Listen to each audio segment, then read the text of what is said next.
Hello and welcome. Today we are in the tier 10 Japanese battleship, the Yamato. We're playing a ranked battle on the map North. And this is a match with aircraft carriers. We have an FDR and they have a Hakuryu. However, this is also a game with triple destroyers. We have a Smolan, the Gearing and a Harugumo.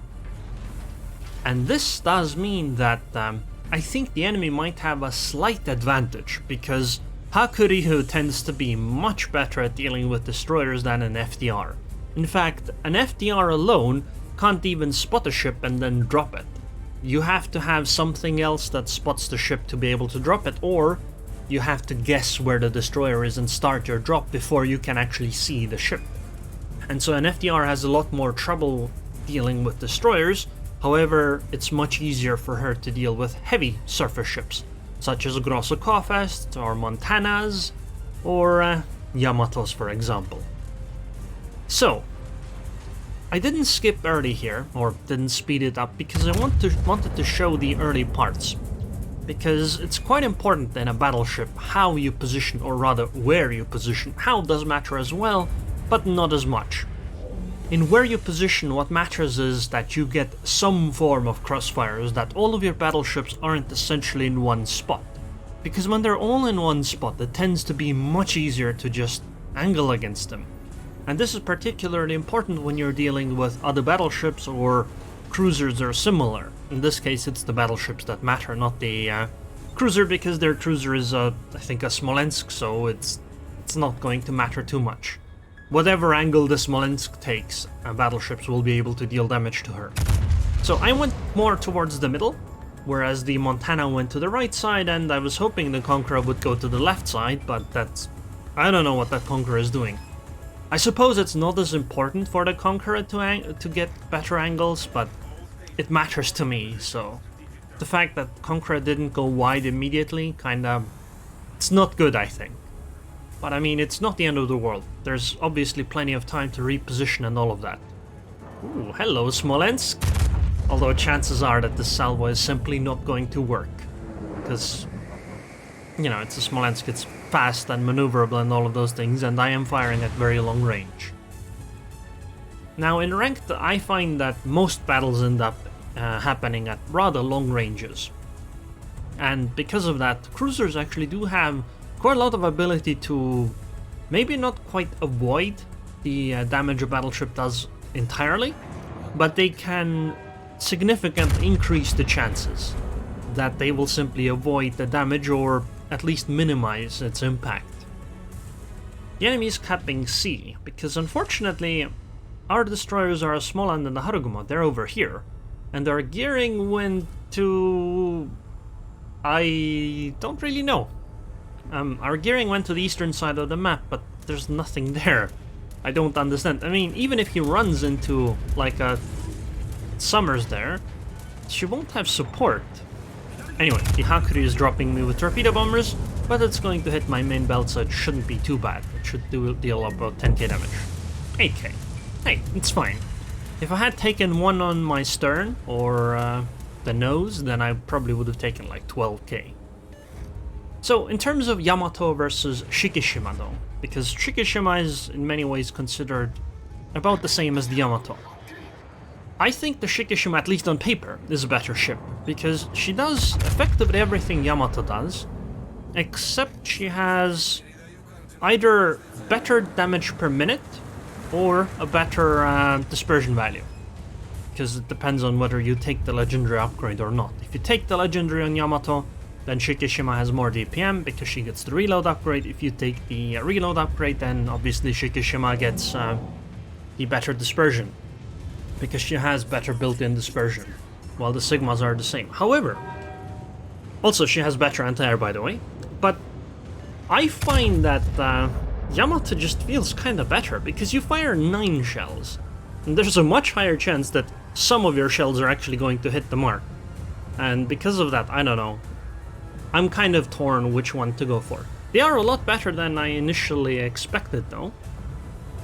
Holland and Daring are pushing on the western side, but unfortunately it takes a while for the turrets to turn, and I would probably have to turn my ship to do it in any kind of timely manner, so I'm gonna instead take a shot on this GK.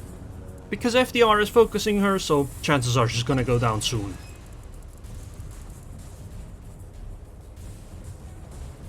I also tell my FDR to move, because that Holland was close enough to torpedo her. And that's a potential threat, because if we lose our CV, game's kinda over. Also, sadly one of our DDs did get taken out by the Holland and the Daring. That was our Smolan, right? Damn, didn't think that would happen. But we still have our Harugumo, and Harugumo does have at least similar damage output to a Smolan, so... When it comes to destroyers, the enemies are still probably afraid. At least a little bit. Oh, the Harugumo actually burned down the GK. Well done.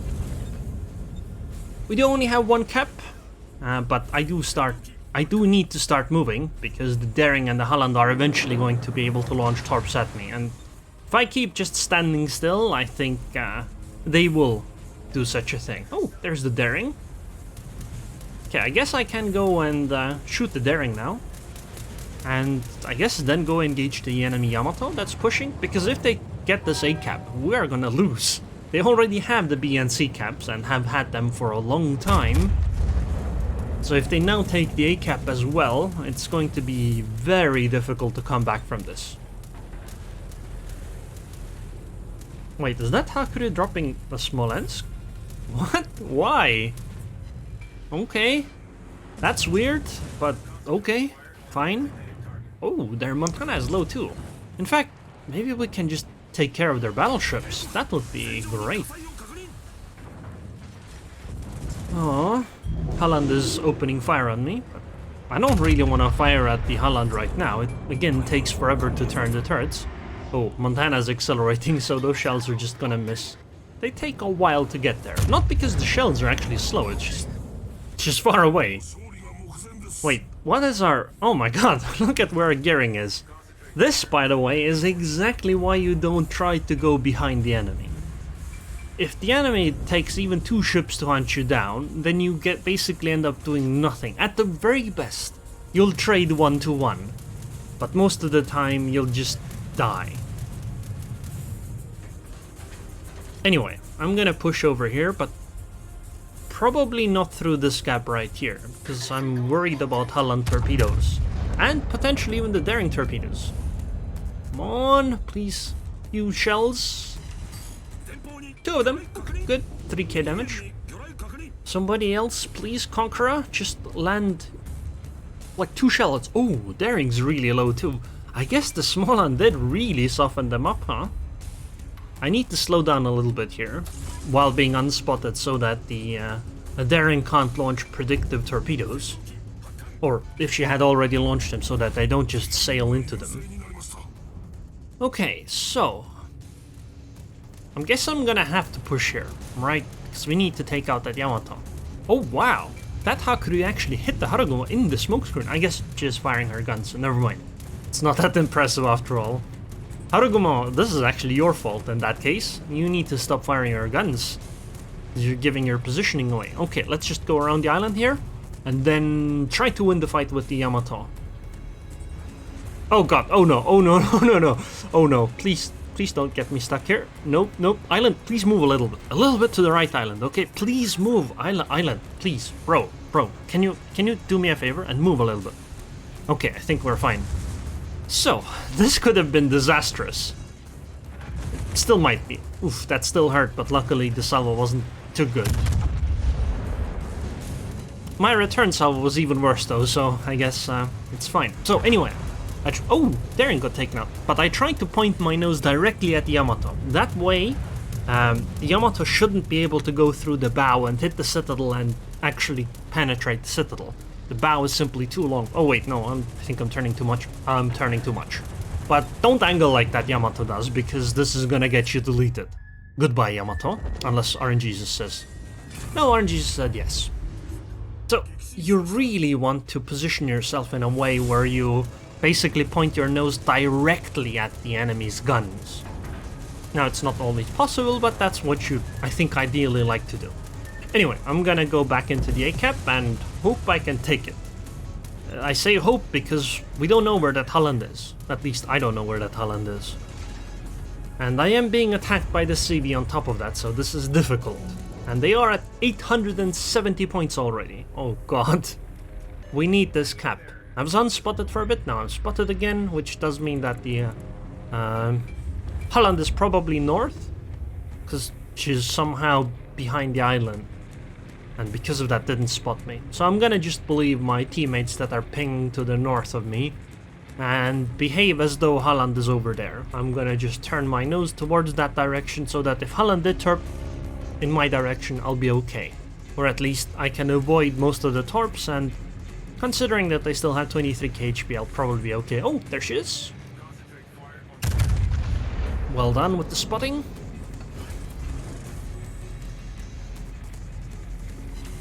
Okay, 1480 damage. Come on, 2 more shells. Okay, Hakuryu is dropping me.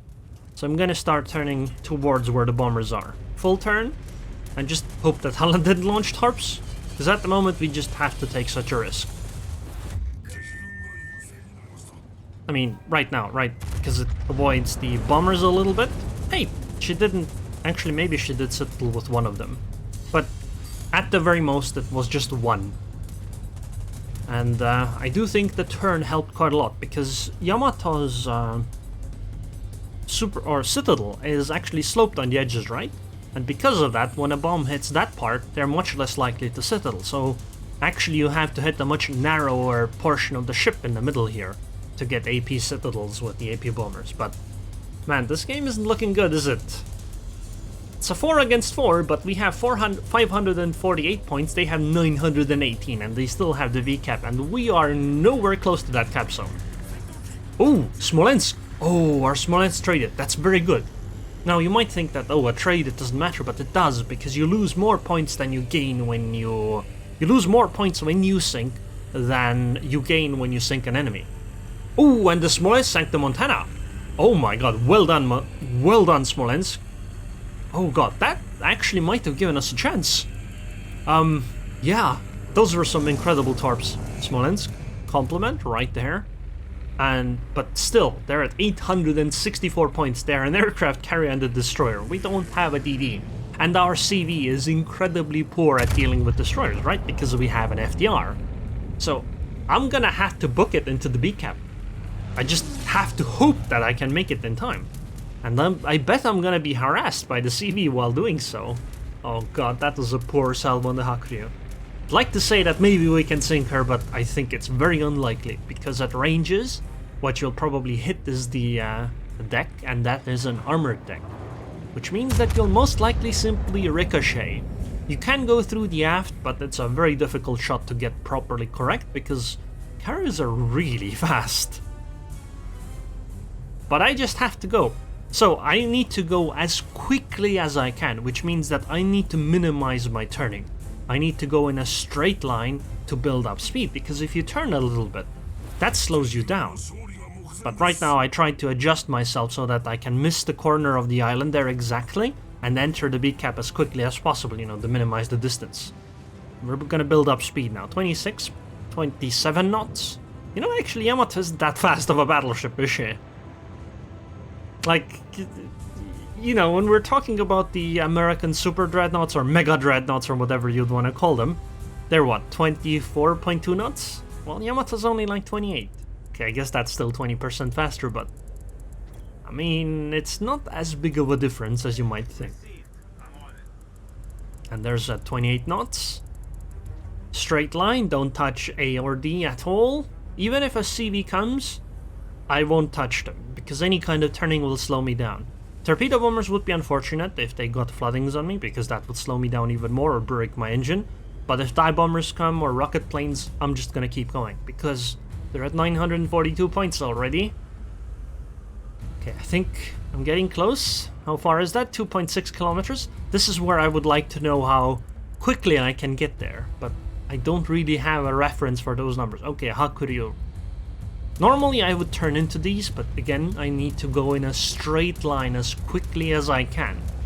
And here's, I guess, where my anti-air comes in, which is probably half dead already, but It'll do something. Oh, only 3,000 damage. That's pretty good, actually.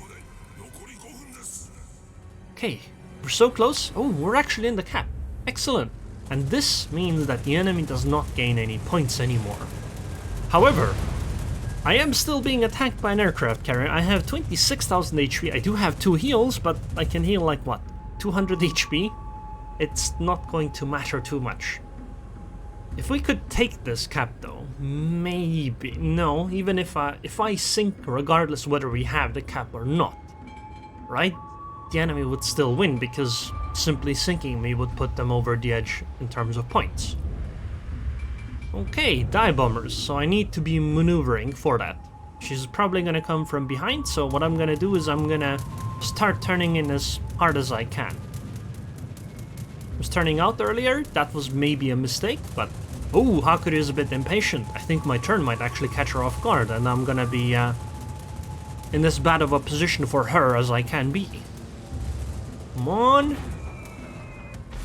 Yep, that did nothing at all.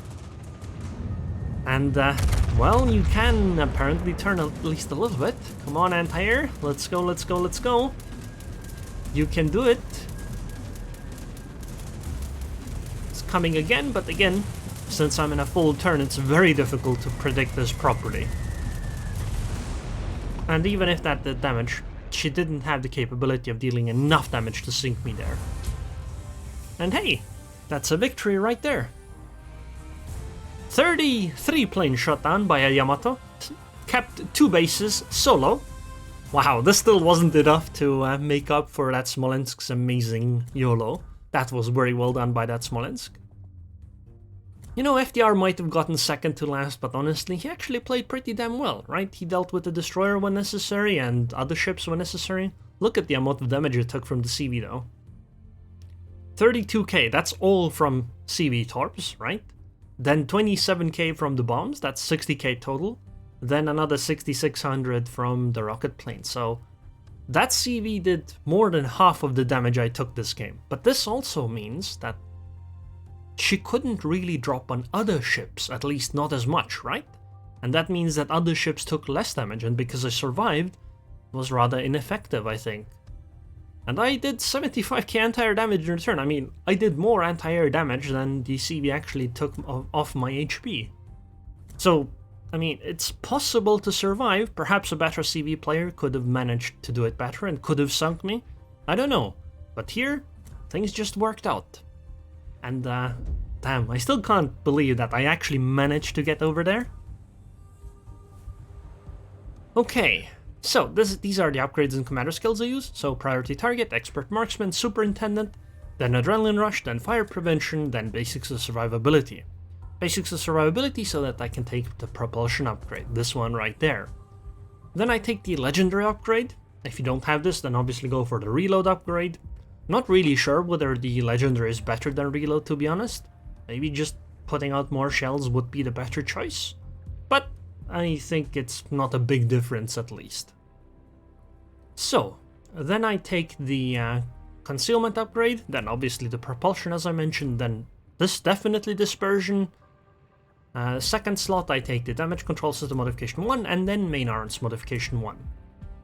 Again, I don't really know, maybe I should take the reload upgrade, but maybe the dispersion one is better. I don't really know. 238 meter dispersion at 26.6 kilometers is pretty good though, so maybe it is worth it. I don't know. At close ranges though, probably not, because your shells are, you know, you probably just want to put out more volume of fire. So anyways, I hope you guys enjoyed this video. I would like to thank the patrons and Patreon. Thank you very much for your continued support, and I hope I'll see you guys next time.